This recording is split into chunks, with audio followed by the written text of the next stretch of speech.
I'm Gareth Thompson. I'm the Executive Director of the Biosphere Institute of the Bow Valley. We have a mission of championing community leadership to address environmental challenges. And in this valley, we have a big environmental challenge called climate change. In this valley, fully 1/3 of all the greenhouse gas emissions generated by people come from vehicles, internal combustion engines. And so that's why Biosphere is really interested in electric vehicles and transit, clean commutes, helping promote the use of bicycles and walking and so on. We're trying to, if you have to use a vehicle to get around, our motto is electrify everything now. Personally, I'm really interested in the sustainable aspect of EVs. And I think especially in Alberta here, the grid's growing, getting more sustainable. There's some really cool EVs that are out here, longer range, fast charging, all that fun stuff. What I love about my Tesla is I don't have to go to the gas station and charge. And then also I have a dog mode on it, and my dog comes with me everywhere I go. Hi, I'm Ash. This is my 2020 Nissan Leaf, and this track car lowered on BC racing coilovers, ultra racing sway bars. I autocross this, I drive the heck out of this thing, and so I think I'm here to prove that it's not just the old dudes and the tree huggers that can be into EVs, the cool kids can do it too. So for us at the EVAA, it's not necessarily about an anti-oil and gas or left versus right. It's, for us, electric vehicles are, we still have rubber and plastic in electric vehicles and all vehicles. So we still need oil and gas. We still need, it's a very important resource for our province, but it's more about burning it in our local community. So it's really important to be able to drive around your local community and not be emitting, fumes that are harmful to the people around us. I was privileged to be a part of this same event 2 years ago. It was very successful and we had a few cars, but now this year we can see we have a wide representation of vehicles from several manufacturers. We have test drives from companies like Rivian, and that speaks, I think, to the popularity of and the gaining popularity of EVs in the community. Taking an EV for a test drive and learning how you can road trip your EVs to travel around the province, saving money and saving the environment at the same time. In 2022, I got tired of people telling me you can't drive an EV in the winter, you can't drive it across Canada, and so we decided to do just that. And in February, we ended up in St. John's, Newfoundland, and with the plan to drive across to Victoria, BC. We did the entire trip through mostly a blizzard and did it in 116 hours. As far as I know, nobody else is crazy enough to do the same thing, so our record still stands as far as we know. So keep telling me what I can't do and I'll do it.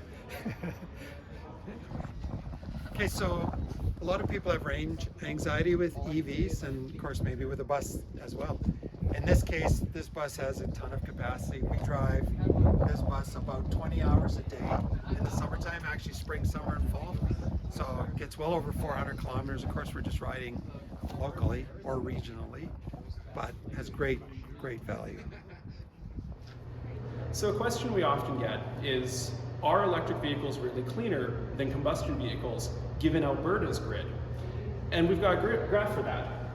We see here the total lifetime emissions from dark line is a gas car, and then this is an electric car on 3 different kinds of grids. When it starts out, we see that the electric car has more emissions because we had to make that battery. But at some point, often very soon, the electric car is cleaner than the gas car because it's so much cleaner to operate. And this dotted line here is just slightly dirtier than the Alberta grid, which means that after about a year or two, we're better for the environment, for climate change, in an electric car on Alberta's grid than in a gas car. Okay, how much money are you burning when you drive a pure gas vehicle? This tells you that we're burning lots of money, and you'll be surprised to know that after you put $50 worth of gas in your car, you're left with 50 cents.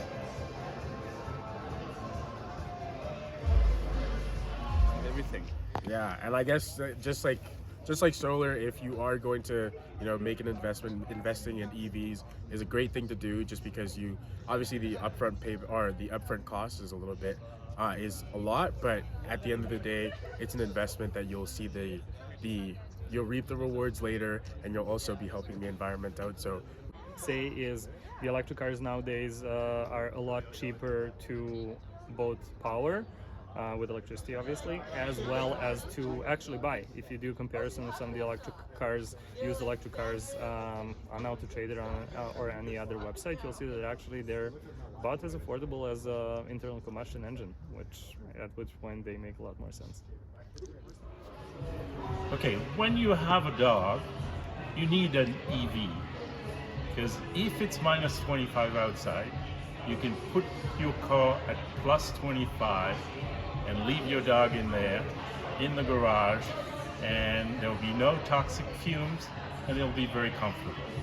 So a dog and an EV goes together. The solar panels actually fit into the whole EV, the EV market is that when we install the panels, they can actually charge your car from a green source into the EV. So if people decide to do solar panels at their homes, it can charge your car from a greener source, and that's sort of what we're out here to promote today. And this is our amazing e-bike from Pedigo, which we use to transport tea from our shop in downtown Banff to our office and back. And it is such a joy to be able to do that during peak season and avoid all the parking woes of Banff, but it's just so much more fun to ride. They're just cars. There are small ones, there are big ones, there are ones that'll fit your needs.